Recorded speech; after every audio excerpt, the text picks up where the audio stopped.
I am back here in Washington, D.C. this weekend helping to promote two very important trainings that will be taking place on February the 19th, 2014 and February the 20th, 2014.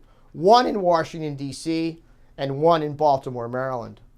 The one in Baltimore, Maryland will be taking place at Morgan State University, a lovely venue which we hope will be able to bring together not only the leading experts, the legal scholars, and the leading disability rights advocates to come and talk about the problems that we're having, that we're facing every day with both children and adults who are being denied services, are being denied ineffective assistance of counsel in the criminal courts because they're not trained on how to deal with people that have fetal alcohol syndrome.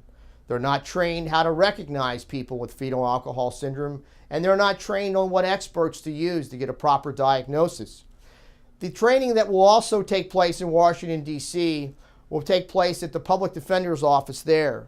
It'll be a similar training, except one of the trainings that's going to happen in Baltimore will have Kathy Mitchell, the Vice President of the National Organization on Fetal Alcohol Syndrome, speak. And the one here in D.C. will have President Tom Donaldson speak on behalf of the National Organization on Fetal Alcohol Syndrome. We are hoping to do many things with these two trainings.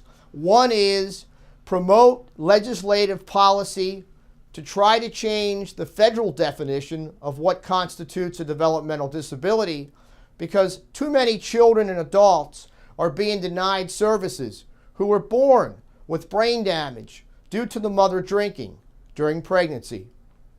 We also hope to look at ideas for other states that would include Maryland, so that the definition of what constitutes a developmental disability will include the term fetal alcohol syndrome.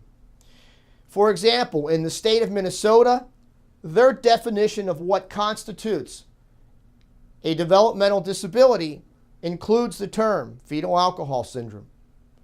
We are hoping, by bringing together various entities, including the American Bar Association, the National Disability Rights Network, the Maryland Disability Law Center, the Federal Public Defender, and both the Public Defender's Office in D.C. and Baltimore, we are hoping to have one of the leading trainings that other states can look at as a model.